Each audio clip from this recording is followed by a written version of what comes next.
Thank you for joining us, Ambassador Brownback. Sure, happy to do it. This wonderful afternoon in Washington. Yes, yes. We believe you had a very productive visit to Uzbekistan. Your talks with President Mirziyoyev went well, we are told. What was the centerpiece of his message to you and to Washington? Uzbekistan is changing. They're opening up. They want to see outside investment coming in. They're changing their position on human rights. They want to be one of the leading countries in the region on human rights, and they want to hold themselves to a global standard. It takes time.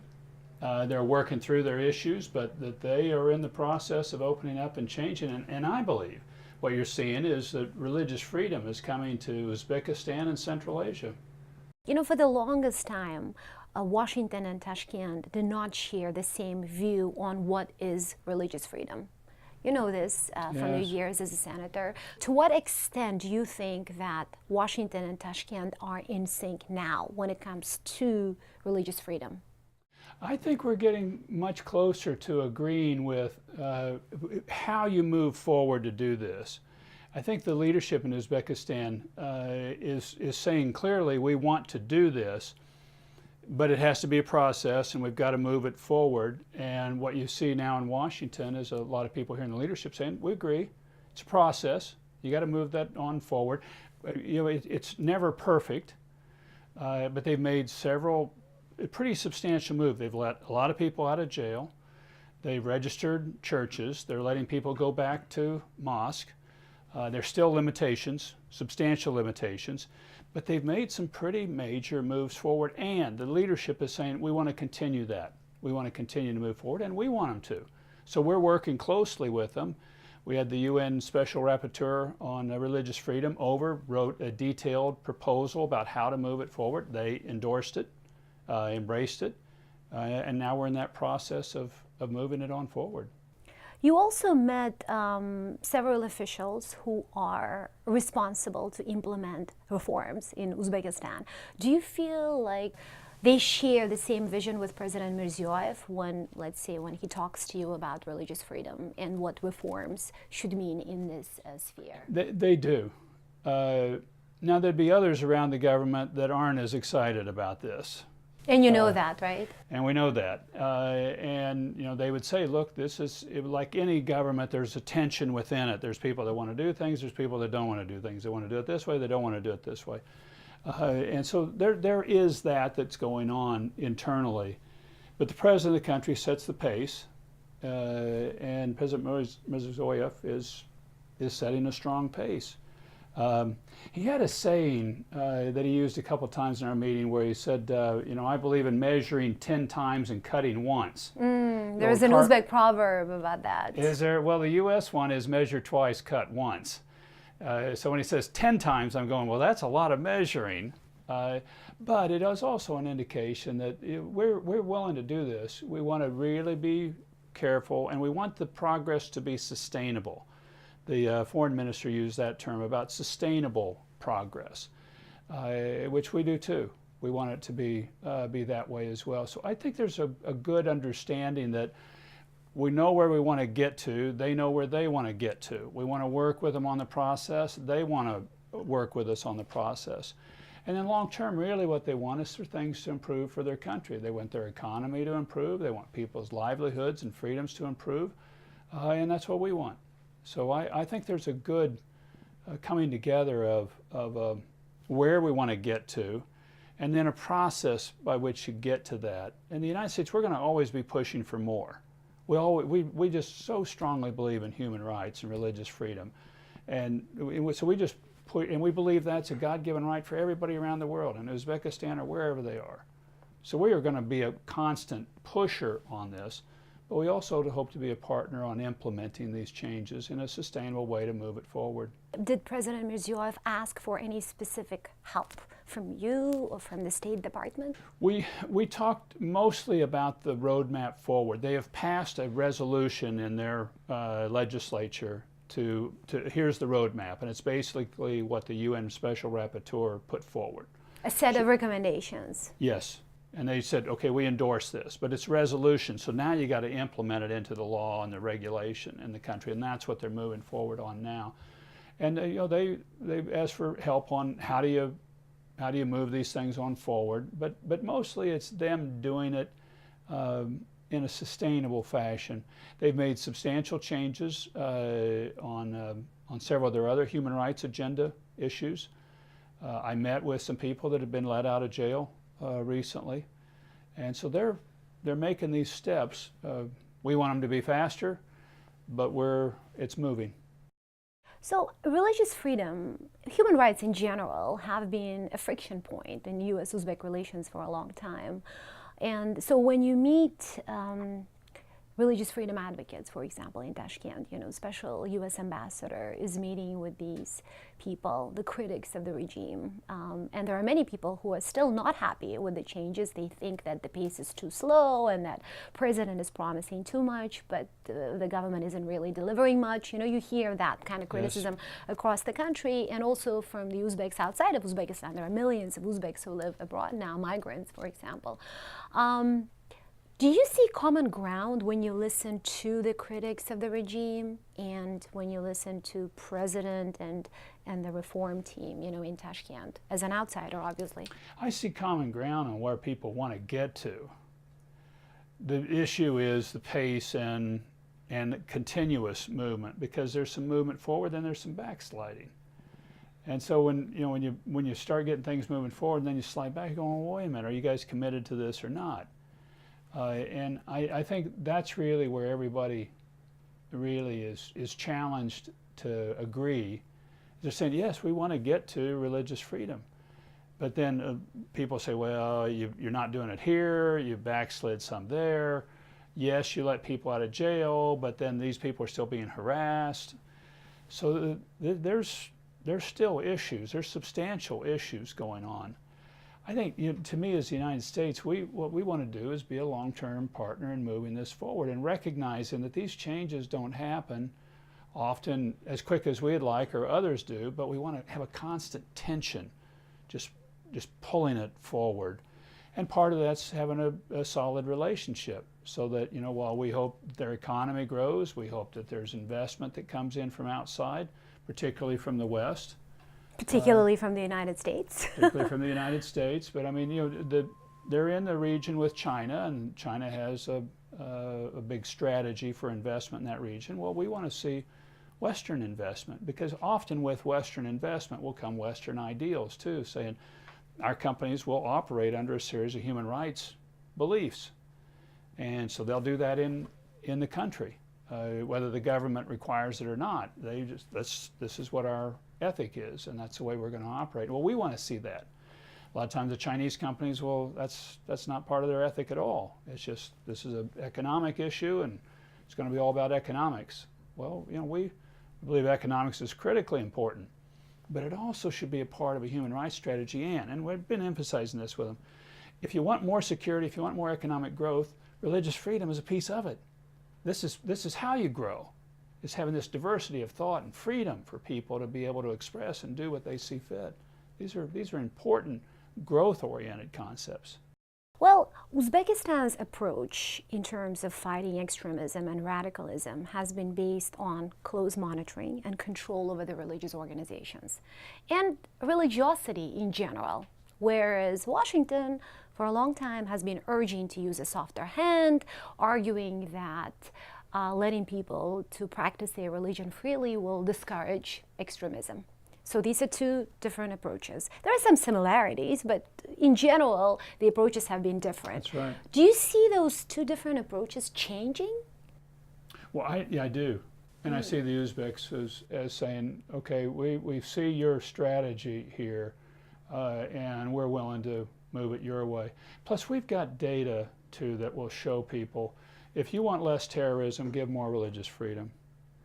And that doesn't mean if somebody is a radical militant and willing to blow up buildings or kill people, you arrest them. You try them. Well, we do that all the time. We're not saying you let a person off scot-free, saying, well, my religion says that I should do this. You're out killing people. No, we don't agree with that. But I think the key is here is that they've used this really very broad-based approach. We're going to just control it all. And we say, no, you go after your bad actors. They're bad actors every country in the world. And if they want to blow a building up or they're trying to kill people, you arrest them and you try them under the law. But you don't just say, we're going to shut down all these mosques here because we've seen some bad actors come out of here. It's, no, there are a lot of good, peaceful Muslims, people of other faith that are practicing in this country. Let them practice their faith. And if you do arrest them, if you do shut down the place, you're going to make more of them mad, and they're going to become more radicalizable if you don't let them practice their faith. Let them practice their faith. Now, what if some Uzbek officials, security officials, will tell you that, you know, our way has worked. We haven't had any terrorist attacks in Uzbekistan for a long time. But in the United States, you have had some, including, you know, some events that involved Uzbek immigrants. As you know, several Uzbek immigrants here have either been accused, arrested, and in some cases sentenced now on charges of terrorism. About a year ago, for example, in New York. So did you have conversations about that too? I'm curious about how candid those conversations are between American and Uzbek officials, because these are real stories, real issues, right? And they are real. And as governor of Kansas, we had terrorists that there were plots that came forward. And I told them we did. But the key wasn't, we didn't, and they were Muslims that had self-radicalized. But I said, we didn't go and shut down the mosque because you had two guys that self-radicalized.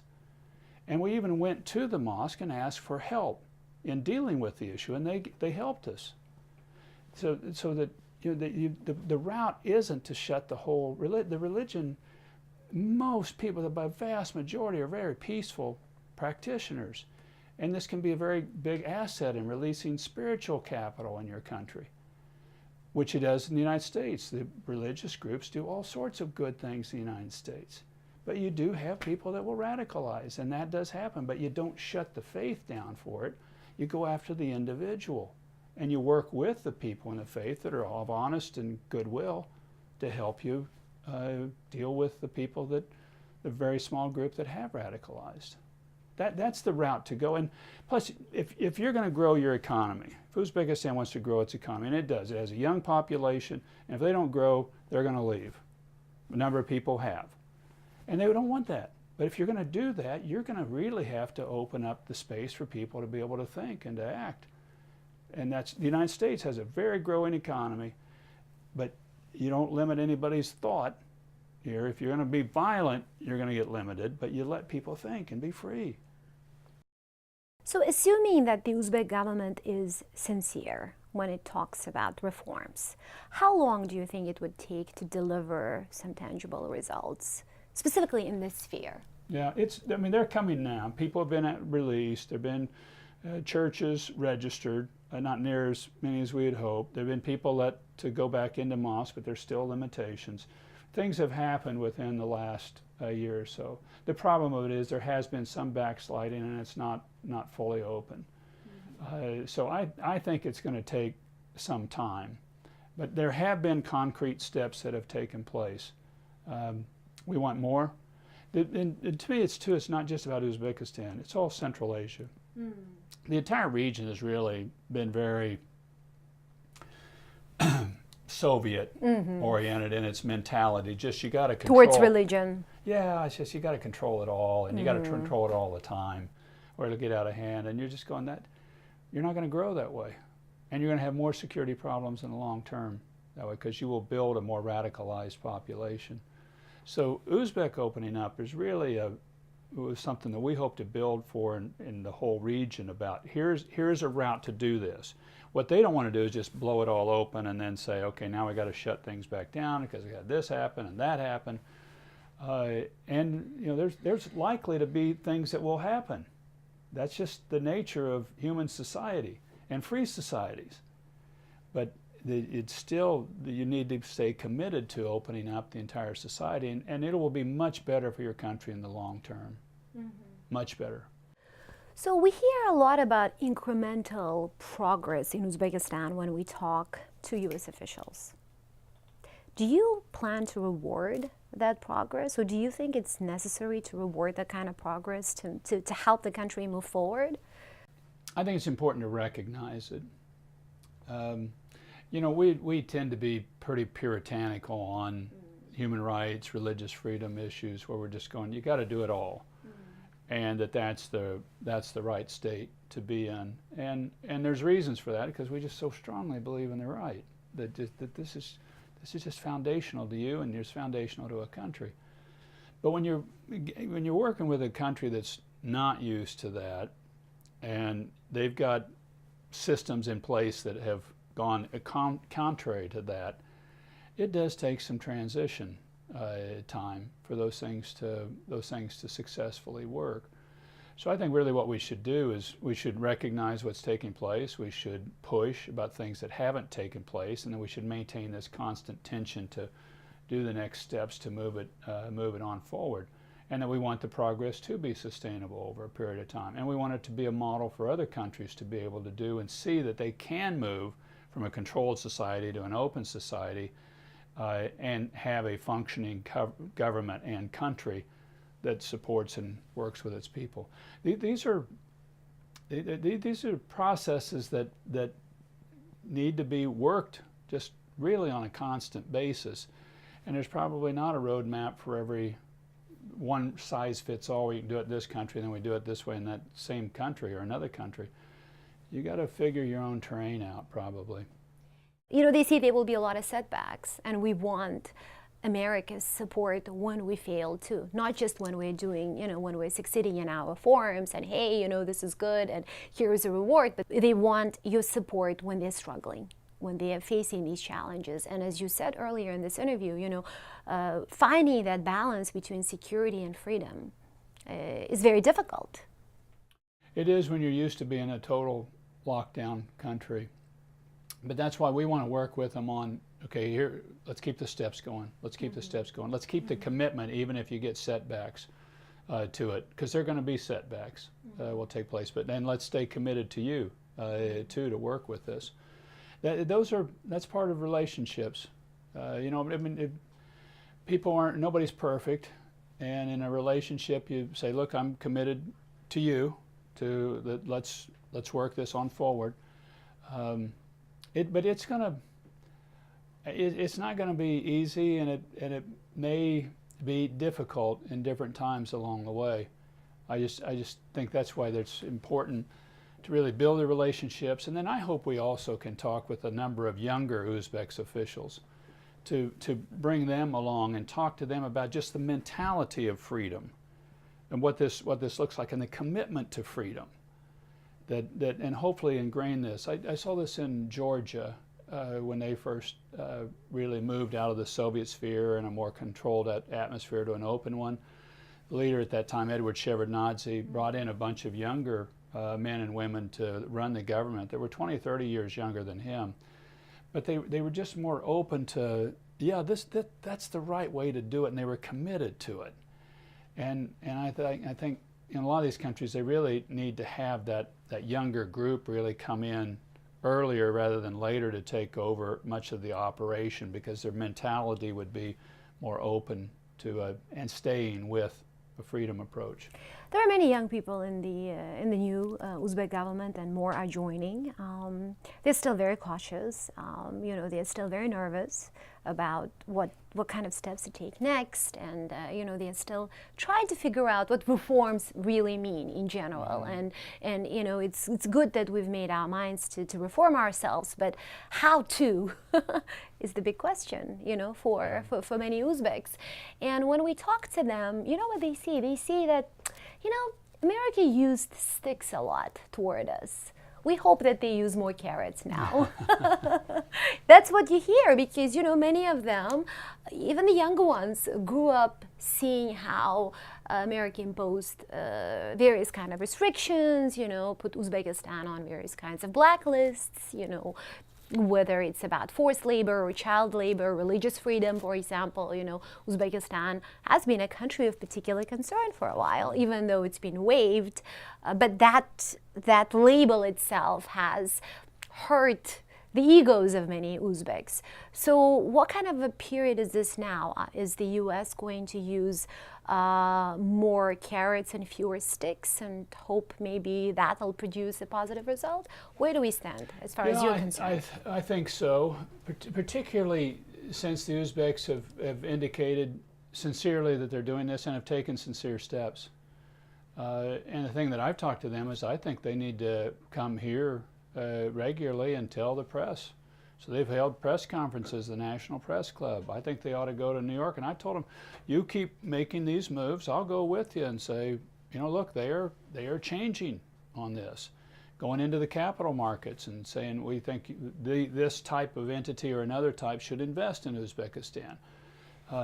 And I said, you keep making these moves, I'll go with you to tell them, look, they're making sincere progress in this area, and this would be a good place for you to invest. I don't know if that'll get them resources, but I do know a number of Western companies, they're going to look at how the country is rated on forced labor, religious freedom, press freedoms. That's going to be part of their analysis on whether or not they invest in the nation.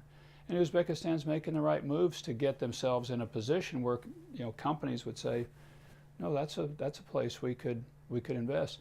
The other thing that really looking forward is they're centrally located in Central Asia, so they could easily be a transportation distribution hub within the region as it opens up. They've got a lot of nice agricultural resources and development possibilities and natural resources that are in there, and then they've got a young population. Which a lot of places around the world, companies are looking for where can the people come from that'll work. So I think the potential is really there. Now you open this country up, and I think they can get at the front of the list instead of at the back of the list making the transformations. And there I think is where you'll see your real carrots coming in. Well, my last question is more personal. I interviewed you before when you were Senator Brownback, when you were dealing with Uzbekistan, with Central Asia, specifically with Islam Karimov's regime, and those were different times. And yeah, that was a different period, and you're in a different role. And this is a very different role now. You are a diplomat. And I'm sure you're looking at the region at Uzbekistan from a different from a different vantage point. Has your view about the country changed significantly? Honestly, no. I always thought that the place had just really great potential. Even then, right? I did. And I was there 20 years ago, and it was a far different place. Tashkent was then than it is now. And I lay my head down the hotel room at night this trip and just thinking, what a gift to be invested in a place 20 years ago. I'd proposed a Silk Road Strategy Act then to link the country on an east-west basis, and hoping to really reignite the economic and the mental sphere of this is a region that can work together, and it has to work together for it to really have the economic viability and lift that it needs to have, and it needs to be open.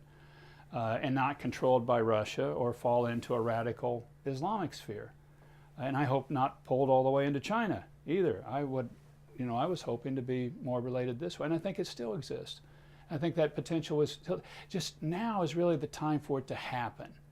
It needs to move now. We got the bill passed, the Silk Road Strategy Act. It was an idea that came to me while I was in Jerusalem. I told the president that because he's, I think, probably puzzled, why is a middle of the United States senator interested in Uzbekistan? But I think it's still there. Only now it needs to happen. Then it was a dream. Then it was a vision. Now it really needs to have legs under it, so that the average person in Uzbekistan or Kyrgyzstan or Tajikistan, any of the region, can start to see, I've got opportunity. I've got a life here.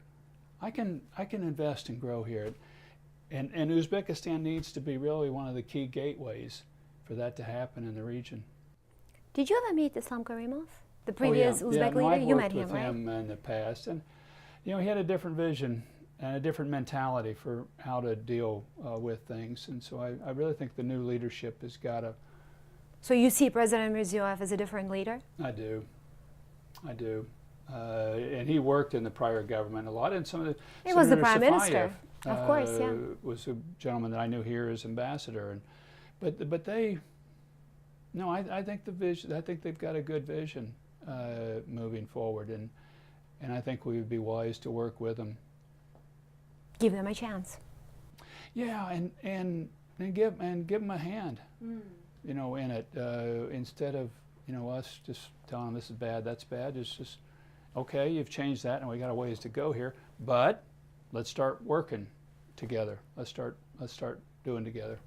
How interested is Washington in what's happening in Uzbekistan? Like you went, you came back. How interested are people in learning what you learned in Tashkent? They're interested.